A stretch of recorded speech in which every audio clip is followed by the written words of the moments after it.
glad I did not have to go to Hobby Lobby because I almost didn't get my Jelly Roll pen.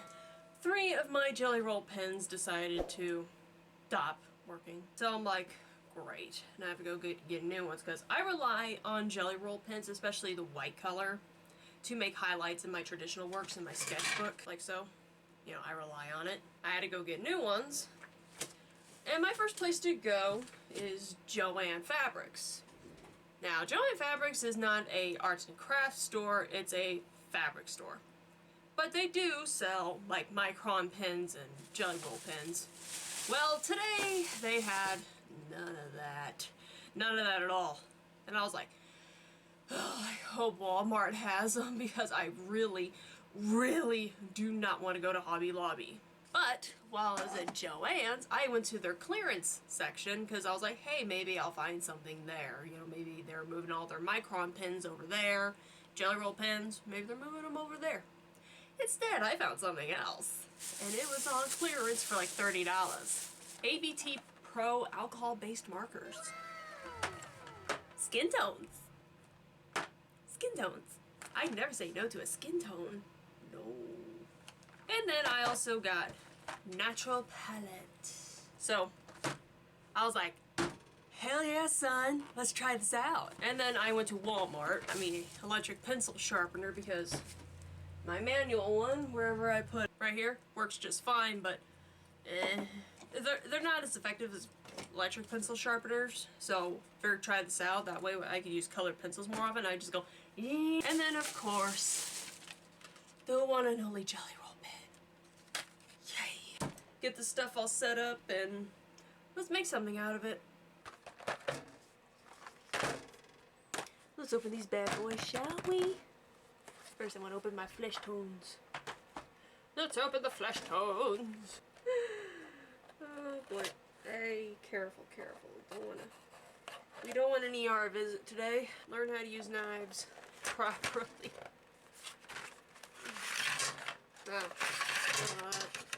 That's nice. That's nice. Maybe it'd be nice if the markers didn't fall out. These little trays are nice, but it's too flimsy. I wouldn't really use them. However, I bought this jar at a thrift store, and one problem I ran into and I didn't realize is that the jar is just way too big. And from the looks of things, these markers look tall enough to withstand. Hell yeah! So,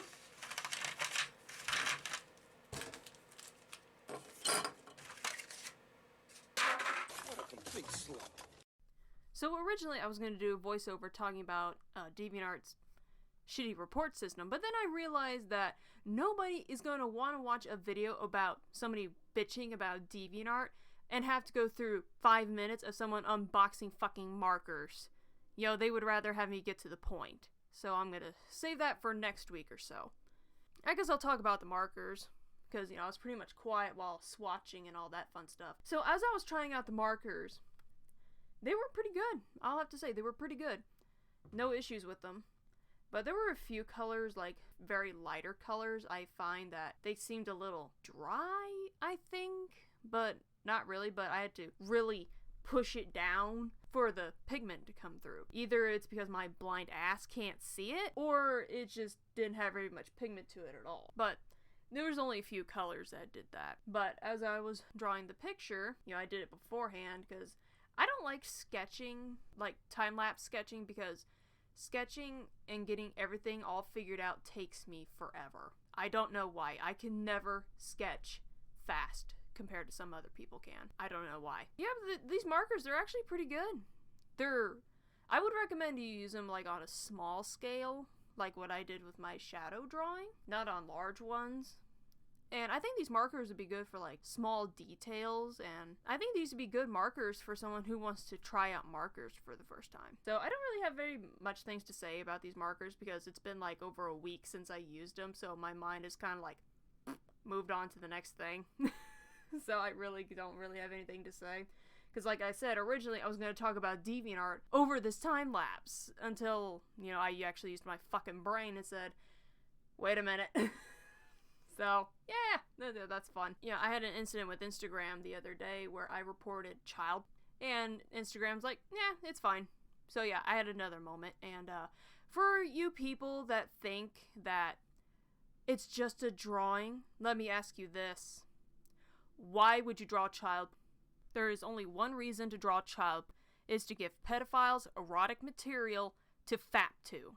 That's what it does. If you are comfortable with sexualizing and fucking a 6-year-old cartoon character, makes me wonder, would you do it to a real 6-year-old? Sure. But Jasmine, it's just pixels. It's not real.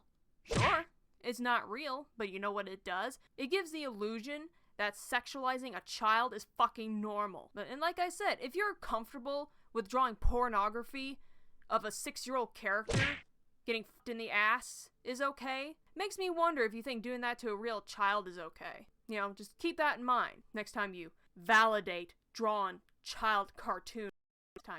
So, yeah, you know, Instagram still doesn't do shit about child porn on its platform. You know, no shocker there. So, yeah, I don't really have anything to talk about this week, you know.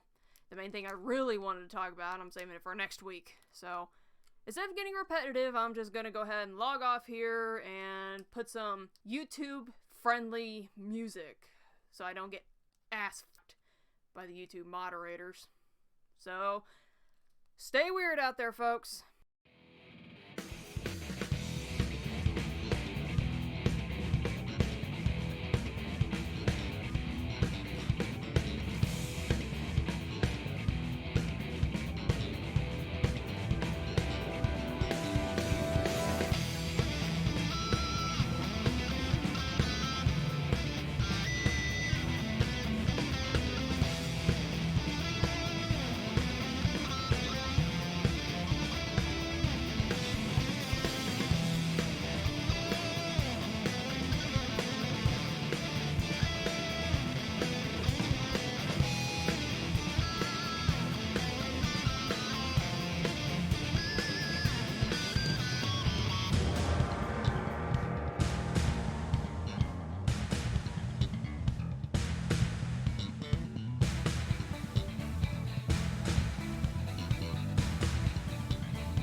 I'm running into an issue with some of my old alcohol markers. Now, I'm planning on buying new ones, like the Ohu's, but I have like a plethora of different types right now, like cheap ones. Like these came from Hobby Lobby back when I shopped there. And I don't know, it's doing this weird thing, like, I don't know what that is. Yeah, I'm gonna move this, that way I don't drop it and ruin the picture. But it's kind of like it's pilling up, like here. Like, what is that? I don't... Why? There. Eye candy.